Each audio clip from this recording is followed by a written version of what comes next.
Hi, Miss Finnegan. I'm here to do my presentation of The Raven. I'm going to be honest though, I had a really hard time memorizing this, but I'm going to do the best I can and we'll see what happens. Also, hopefully this sounds a lot easier than Pied Beauty did. Okay. The Raven by Edgar Allan Poe.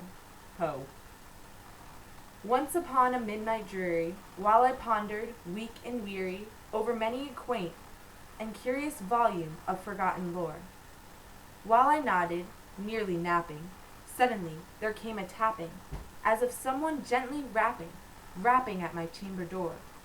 "'Tis some visitor," I muttered, tapping at my chamber door. "Some late, only this, and nothing more."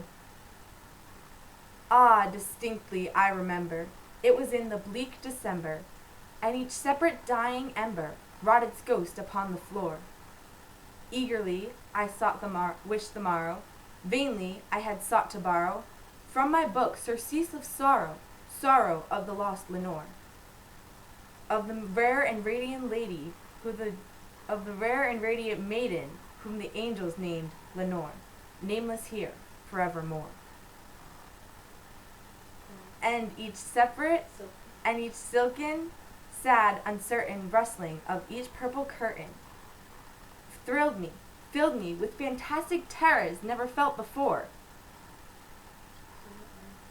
So that now, to still the beating of my heart, I stood repeating, "'Tis some visitor entreating entrance at my chamber door, some late visitor entreating entrance at my chamber door.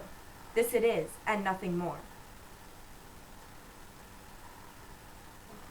Presently my soul grew stronger, hesitating then no longer. "Sir," I said, "or madam, truly your forgiveness I implore, but the fact is I was napping, and so gently you came rapping, and so faintly you came tapping at my chamber door, that I scarce was sure I heard you." Here I opened wide the doors. Darkness there, and nothing more. Deep into this darkness peering, long I stood there, wondering, fearing, doubting, dreaming dreams no mortal ever dared to dream before.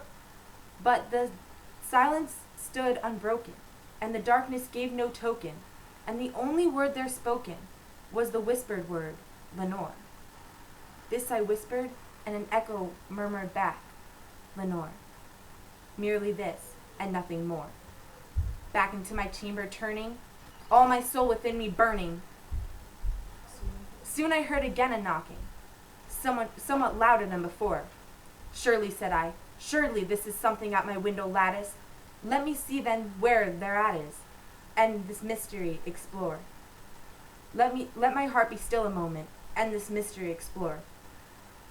'Tis the wind, and nothing more. Opening, here I flung the shutter. Open here I flung the shutter, when with many a flirt and flutter in there stepped a stately raven of the saintly days of yore. Not the least obeisance made he, not an instant stopped or stayed he, but with mane of lord and lady perched above my chamber door, perched upon a bust of Pallas just above my chamber door, perched and sat, and nothing more.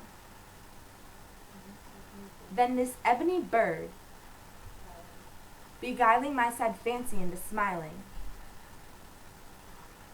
by the grave and grim decorum of the countenance it wore. "Though thy crest be shorn and shaven, thou," I said, "art sure no craven, ghastly grim and ancient raven of the nightly shore. Tell me what thy lordly name is on the night's Plutonian shore." Quoth the raven, "Nevermore." Much I marveled this ungainly fowl to hear discourse so plainly, though its answer little meaning, little relevancy bore. For we cannot help agreeing that no living human being ever yet was blessed with seeing bird above his chamber door, bird or beast upon the sculpted bust above his chamber door, with such name as Nevermore. But the raven sitting lonely on that placid bust spoke only that one word, as if in that one word his soul he did outpour.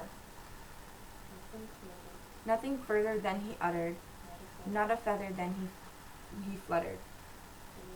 Till I scarcely more than muttered. Other friends have flown before. On the morrow he will leave me, like as my hopes have flown before. Then the bird said, nevermore.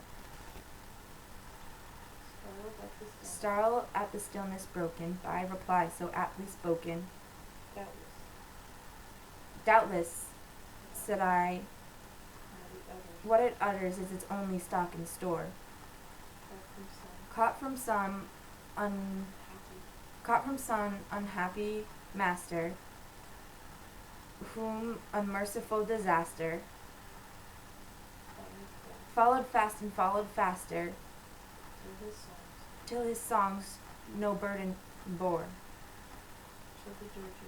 till the dirges of his hope the melancholy burden bore, of never, nevermore.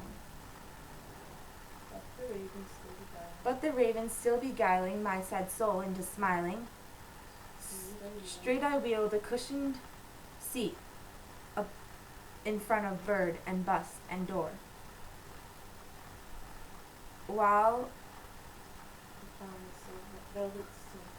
upon the velvet sinking, I betook myself to linking fancy onto fancy, thinking what this ominous bird of yore, what this grim, ungainly, ghastly, and ominous bird of yore meant in croaking nevermore.